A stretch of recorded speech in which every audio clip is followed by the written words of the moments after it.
Welcome, everyone. We have got two match previews for you in the T20 Cricket World Cup for Wednesday, and they are the Zimbabweans against Netherlands and India against Bangladesh, both from the Adelaide Oval. So joined by myself, Steve Wyss, and Kevin Harper, and we've had a good last three matches, Kev. We've delivered nearly 10 units of profit on this show in the last three games, so we're bouncing back nicely. Delivered them with ease as well, Steve. That's the important thing, isn't it? We've not had to rely on any luck, which is good because we ain't had none of it. None of the lines that we've taken have been pushed to the wire. Yes, we've only won on the odd occasion by one or two, but they've been in well before the end of the innings. So happy days. We've even got a performance, haven't we? So all good. Yeah, I mean, I thought Sam Curran was going to drop his catch, but no, if you. I'll take that. But in the end, he comfortably went over his line. You had the England boundaries in by the couple of overs to go. Harry Brook delivered that, I think, didn't he? And what was the other one we had? The sixes the other day was comfortably in, really, with 5 to go. So tremendous last few matches. Let's keep up the momentum. Got this double header from Adelaide. The first time this venue is being used in the tournament. So we're going to have a look at it again. Google Earth, as we always do. And, it's a very intriguing ground for dimensions. Let's just say that, Kev, when we're going to have a look at it now. Down the ground, you can run about 5. Well, not me, but someone fit enough would. But square of the wicket, even I'd fancy getting a 6 here, I think. It's just literally like an egg, isn't it? Is the Adelaide Oval. Yeah, I mean, the name says it all, doesn't it? Adelaide Oval. It's an oval. They play AFL here now. Used to be just a cricket ground, but now AFL's here. It's my favourite cricket ground in Australia, Steve. You've pinned your colours to the Sydney mast, haven't you? But Adelaide's my favourite one. And I'm looking forward to some good matches here. It's got some really good games here, actually. So hopefully the weather does one. And I know the forecast isn't great for the second one on Wednesday, but hopefully it clears off and we can enjoy some good cricket. I always remember this ground when England had Australia, something like 5 for 2, was it? After one of the test matches where we won at the Ashes famously. And there was a run out. I think Ponting was run out or something. And I always remember that. I always remember Paul Collingwood's double century here that we actually lost the game as well. But it's an intriguing ground. Like you say, watch out, square the wicket, because sixes can be hit like anything. Down the ground, you might even get an all-run 4. Like, I'm not joking. So Adelaide Oval, weather forecast for the match though, for both the matches, potentially up in the air. And we've said this before a few times in this tournament. Sometimes they've been right, sometimes they've been wrong. We've got 2 different start times here. We've got 2:30 local and 6:30 local. Now the first match, things are looking a lot better for it. As you can see here, this is the Adelaide forecast. The blue line is the rain percentage line. So when we get to sort of 6 p.m., 5:30, 6 p.m., that's when the percentage of rain goes to 77%. So the first match should hopefully get done fine. The second match, India-Bangladesh, as it decides to reload at this wrong inopportune time there. Here it comes again. Who knows? I mean, they've got it right, they've got it wrong. Let's hope it stays away. But certainly first match here, Netherlands against Zimbabwe, should be going ahead. And it's a big game for Zimbabwe because if they win this match, they can set themselves up with literally a winner-takes-it-all clash in the final group game against India, can't they? That's the thing, Steve. Yeah, I mean, like you say, if Zimbabwe win this and the India game's washed out, there could be a plethora of teams all on 5 points going into that last round of matches, with South Africa potentially being another one if Pakistan beat them on Thursday. So, this group is absolutely wide open as long as Zimbabwe do the job here. Even if the other game isn't washed out and there's a winner either way, Zimbabwe is still going to be in contention to qualify, as will Pakistan if they win on Thursday. So Group 1's perfectly poised now, and Group 2's bubbling along nicely. It's just the Netherlands that are out of contention, isn't it? What do you make of Zimbabwe? Because they might look back on this campaign and think, wow, we should have qualified if they don't, because they lost by, 3 runs to Bangladesh? I mean, that was a game they should have won. I'm looking at the odds for this game, 1.44. I'm not going to lie, I was hoping Zimbabwe were going to be a bigger price here because I would have backed them. I think anything maybe 1.6 or 1.7 and more, I'd be all over Zimbabwe here. I just think we're in a situation almost sort of football territory where motivation becomes a factor. The Netherlands can't do anything. They're just battling for pride.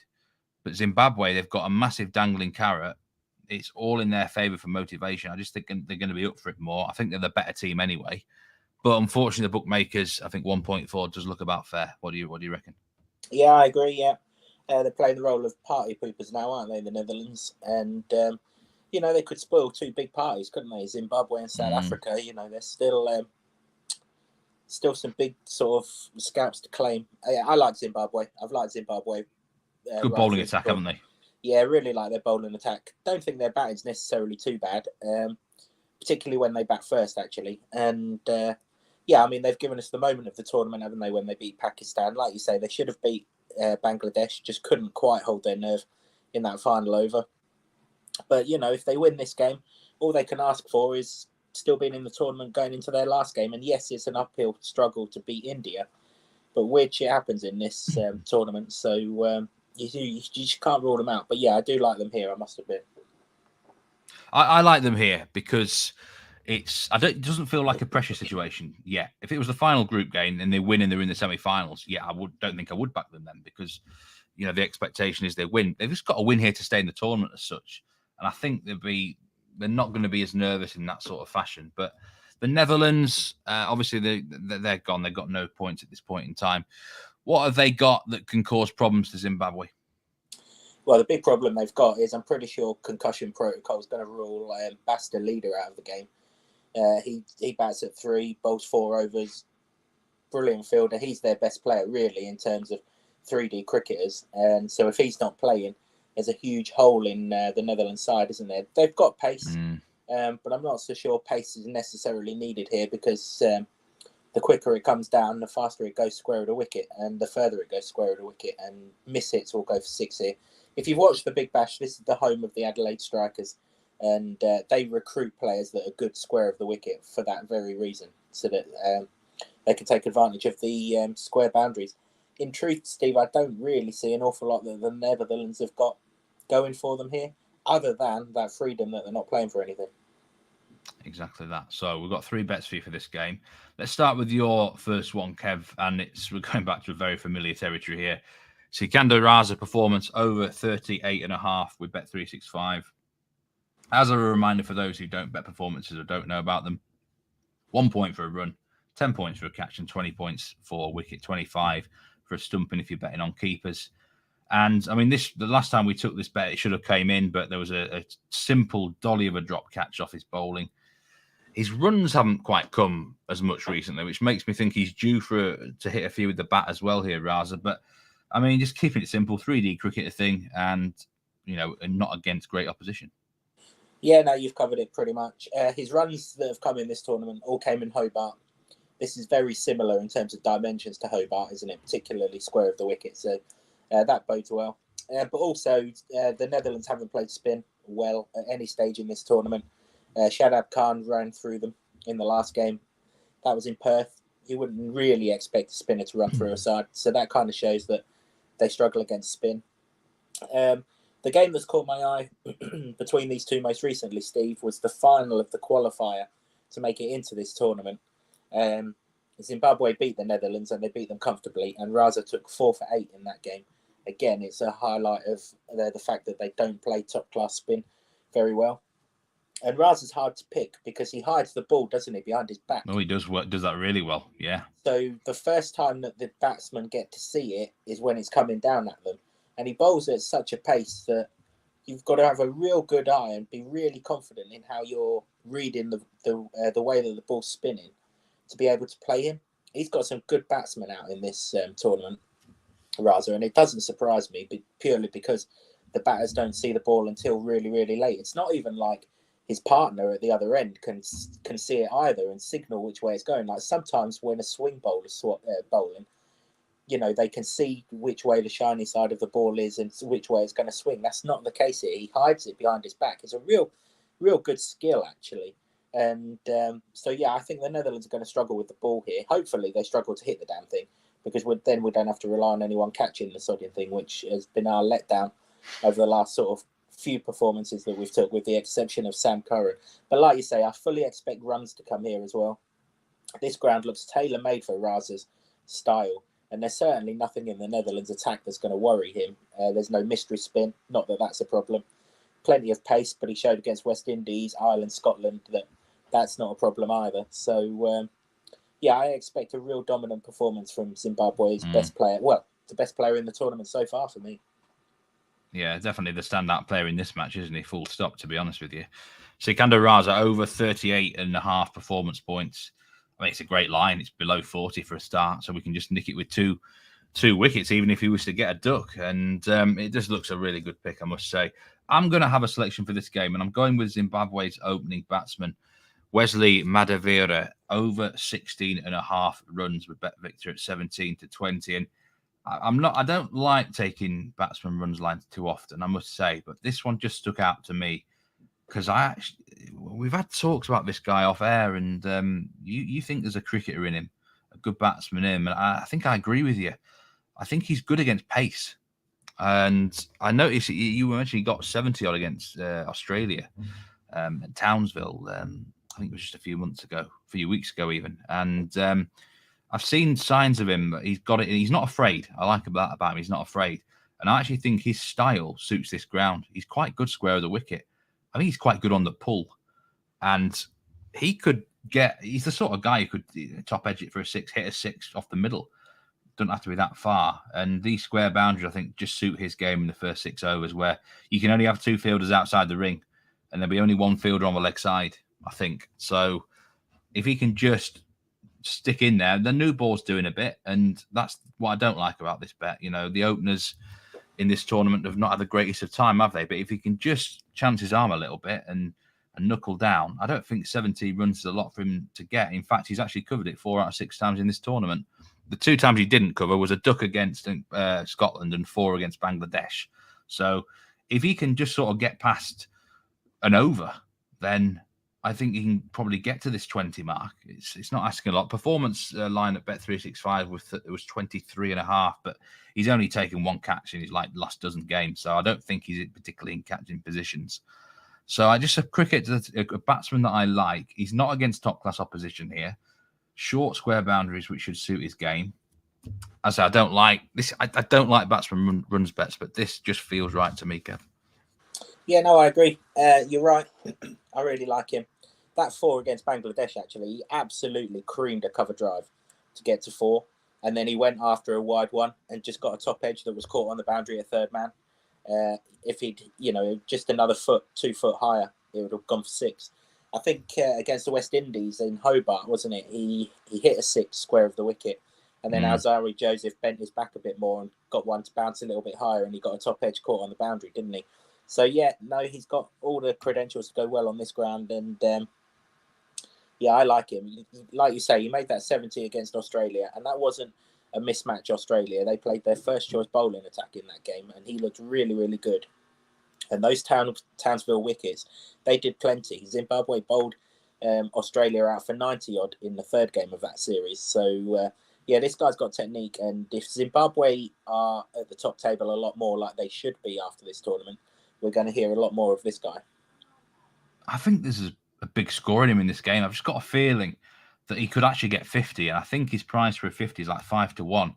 I might even have a nibble on that, to be honest. I don't see him going as well against India because they are swinging the ball quite a lot, and I'm not sure swing bowling will suit him. But on this particular deck against this attack, it's in his hands. I think he gets out to a mistake of his own rather than the bowlers getting him out. So I'm willing to give this line a go, over 16.5 runs for Wesley Madhevere. One final bet for the match, and it's from you, Kev. Roelof van der Merwe, top Netherlands batsman at 22-1. So a big price here. Tell us about him. Yeah, Somerset fans will know all about him. Obviously, he plays one-day cricket for them. He won a few games for them this season. He won 1 game. I think it was against Gloucestershire. It might have been a 50-over game, possibly a 20-over game. But either way, they were absolutely dead and buried in a shortened run chase. And he started smoking it to absolutely all places. And And that's what he does. He's a big hitting batsman. Batting at Taunton, he's obviously knows how to clobber the ball square of the wicket and go over the ropes and things like that. He hasn't really shown up in this tournament yet, and I think that's one of the reasons why the Netherlands have kind of struggled a little bit. But there is a game between Zimbabwe and the Netherlands 3 T20s ago. You're going back 3 years, but it's still relevant. He scored 70 odd in that game, so we can play against this Netherlands bowling attack. And yeah, I'm happy to pay the prices. There's no delayer in this match, or at least I don't think there's delayer in this match. I'm pretty sure concussion protocols suggest that he can't play in this game. And with the exception of Max O'Dowd, no one's really got going for the Netherlands. Yeah, Colin Ackerman's been okay, but not fantastic. Yeah, I'll chance my arm. It might actually be, Steve, that someone goes up and does a bit of pinch hitting at number 3. And if they do that, Van der Merwe wouldn't be the worst one to send up. Obviously, as I said, he's a professional cricketer, so he plays an awful lot, one-day cricket, not just for Somerset, but he plays in some of the franchise He swings a lot from the hip, doesn't he, this lad?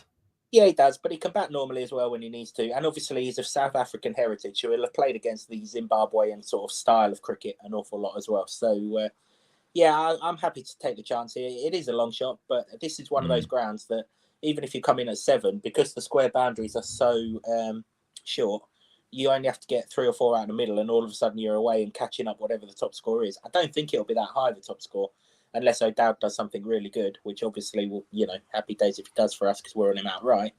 But if he gets out early, could be Van der Merwe who makes the most of it. This is the sort of ground, isn't it? Maybe not this match is not a good time to take this sort of bet, but I've noticed some markets go around most amount of runs in any over in the game, and the line's usually set around 16-ish. This is a sort of place where you can really go over that line, can't you? You can get at least 1 or 2 massive overs at some point during the match, because just go bang, bang, bang, 6-6-6. Yeah, I think there's a famous New Year's Eve Big Bash game here. This ground always gets the New Year's Eve game. It's an Adelaide strikers tradition, and I think Travis Head hit 32 in 1 over to win a game, and that kind of shows you what can happen. 4 6s and 2 4s, and obviously, the bowler didn't do a lot wrong. And you don't have to do a lot wrong here. You only have to be slightly short, and it's gone. So, yeah, at some stage there'll be runs. Yeah, obviously, assuming that the weather disappears. Yeah. All right, let's move on to the second game then. India against Bangladesh. This match obviously could be affected by rain, according to the weather forecast. Big game between 2 close neighbours and rivals. I mean, India are certainly the favourites to win the match, Kev. Would you expect them to bounce back from their defeat against New Zealand? Against South Africa? Yeah, I would do. I would do. Yeah, I think that was conditions-based, wasn't it, that defeat to South Africa? They just ran into a couple of inspired bowling efforts at the wrong time. They very nearly rescued that, didn't they? Luckily for South Africa, Miller and Markram got together at the right time and played sensibly, which not everyone in this tournament's done. I mean, India should be far too good for Bangladesh here. That's absolutely certain. I don't think this is a good Bangladesh side at all. And I think this is a pretty good, not fantastic, but pretty good India side. They should have way too much here. I mean, it's one of those that the shorter the game, probably India are better off anyway because of the hitters that they've got that Bangladesh haven't. So, yeah, don't really give Bangladesh much hope in this one. Bangladesh have won 2 games, and they've won them by close margin. So if this match did get a bit close, would you actually give Bangladesh the edge that they've got mentally stronger because of that? Not really. They've fallen over the line in both of them, haven't they? The Netherlands kind of choked, which is understandable. And you only look at that final over in the game against Zimbabwe. I mean, Zimbabwe needed 5 off the last ball, didn't they? And to be fair to Mossadegh Hussain, he bowled a brilliant ball. But for some reason, the keeper took the ball in front of the stumps when he completed the stumping. And that's a no ball. So it gave them another chance to come back and potentially hit the 4 runs they needed to win. Okay, blessing Musa Rabbani missed it again. But that kind of shows you that Bangladesh were doing their hardest to choke themselves. It just so happened that the number 9 for Zimbabwe couldn't get the ball away, but he was presented with 2 opportunities to do so. And just stupid cricket like that. I mean, when you need 5 to win, why the hell's the wicketkeeper even playing for the stumping anyway? send him back a little bit and make sure that, if there's an edge, he's got a chance of catching it or something like that. So yeah, I'm not convinced by them. If you take Shanto's innings out of that game against Zimbabwe, there was nothing to like. And Zimbabwe are going to rue that. Bangladesh got big time lucky there. India won't let them off in the same fashion. Yeah, you can get India nearly at 1-5 actually here. That could look a big price come the end of the game, couldn't it? I mean, if you want to add a cricket team to one of your Wednesday accumulators and whatever sport you're doing, you could probably do far worse than India, no matter what format the game is, even if it's 10-10. Yeah, you could do. Yeah, I mean, obviously you'd want to know the sort of state of the game first, wouldn't you? But yeah, I fully expect India to win this game. I can't see a way that India aren't better than Bangladesh, and I don't really see a Bangladesh player who's going to come off to the extent that it gets close. I mean, the obvious one's Shakib, but he's not been in fantastic form, particularly with the bat. And this Bangladesh attack, yeah, they've got Taskin Ahmed, who's in fantastic form, it has to be said. But he's not getting backed up by the others, is he? So I can't see Bangladesh winning this with two players, and ultimately that's what they've got. Got two bets for the match, starting with Arshdeep Singh over 1.5 wickets at 5-4 at Coral, 3-unit pick. And to be honest, this actually looks a tremendous price, doesn't it, Kev, considering how he's been bowling? Brilliant price, yeah.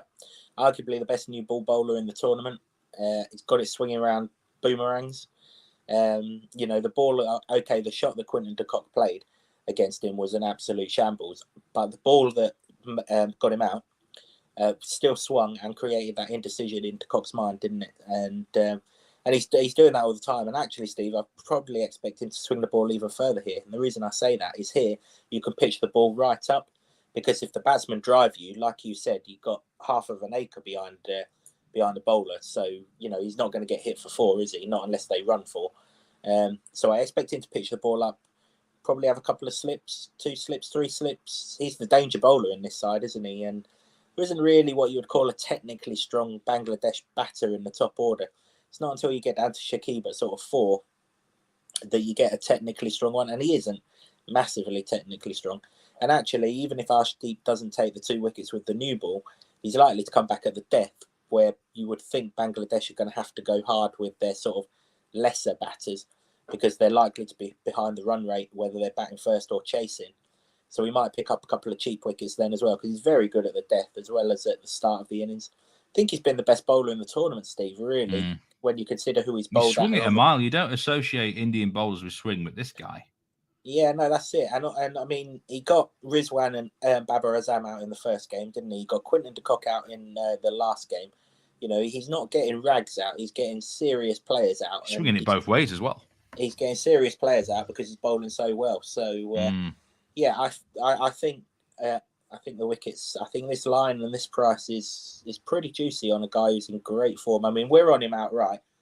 So, you can throw yourself up to whether you want to then follow him in again. But, I mean, he's taking wickets by the bucket load, isn't he? So, why not strike while his iron is hot? That's a great price. It really is. One other bet for the game. I'm not personally taking anything myself here because of the weather, but so Surya Kumar Yadav, man of the match, 10-1 at Betfair. Yeah, nothing new here, Steve. I've said everything about this guy. I'm on him outright in the top batsman market. I think he's 6th going into Wednesday. So we really hope the rain pisses off so that he can have a proper innings here, because he could come out of it top of the shop. And then all of a sudden it's game on for us, isn't it? I backed him 50 in the last game. Never at any stage did he not look like making 50 in that game against South Africa, who were causing all sorts of destruction at the other end. It's not just the scoring that he does. He scores so quickly. He scores in a style that's so pleasing to watch. He can play an extra cover drive either in the air or on the floor, equally as well as he can play the pull shot. He doesn't really get credit for the 360 degrees that he can bat, actually. I think this guy's real top class, real top class. And this Bangladesh attack could be there for the taking. He bats in a similar position to what Sean Williams batted in the last game for Zimbabwe against Bangladesh.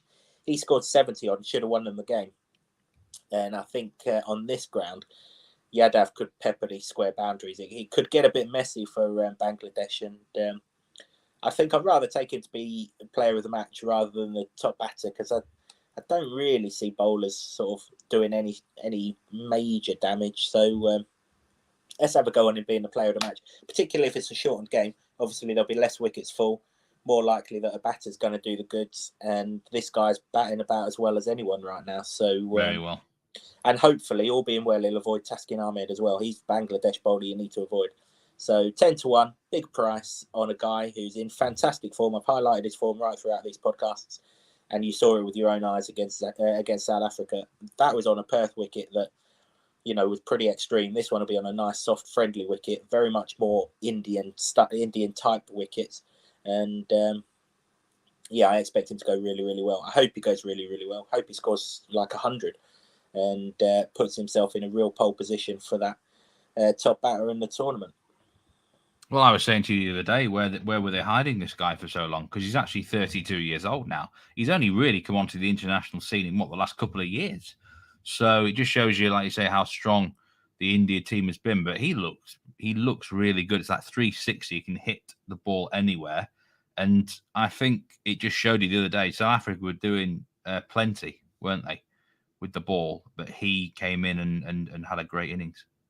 Yeah, exactly that. Yeah, I mean, it wasn't just that he scored 50 the other day. It was how quickly he scored it when wickets were tumbling in at the other end. He's just a real class act. And I think the fact that he plays for the Mumbai Indians on a spicy pitch in Mumbai that's got pace and bounce, I think that suited him perfectly in this tournament. It's one of the reasons why I've been following him all through this tournament, and I see no reason to turn it down now. There are plenty of scenarios where he's the player of the match in this tournament, and in this match, whether it's a shortened game or a longer game. And that 10-1's a fair price. Brilliant. Well, let's have a recap on that match then. Arshdeep Singh over 1.5 wickets at Coral for 3 units. And Suryakumar Yadav, man of the match at 10-1 with Betfair for a unit. Going back to the first match of the day, Netherlands against Zimbabwe. Sikandar Raza Performance over 38.5. And Roloff van der Merwe, top Netherlands batsman at 22-1 there for 1 unit. And Wesley Madhevere over 16.5 runs at Bet Victor for 3 units. Let's hope we can get plenty of winners. Let's hope the rain stays away as well, Kev. But best of luck with your picks. Remember to follow us on the 4 social accounts there on Twitter and on Kev's website, kevs@sportsbet.com. So let's hope we cash some winners on Wednesday. We'll be back for more T20 Cricket World Cup previews very soon. Goodbye.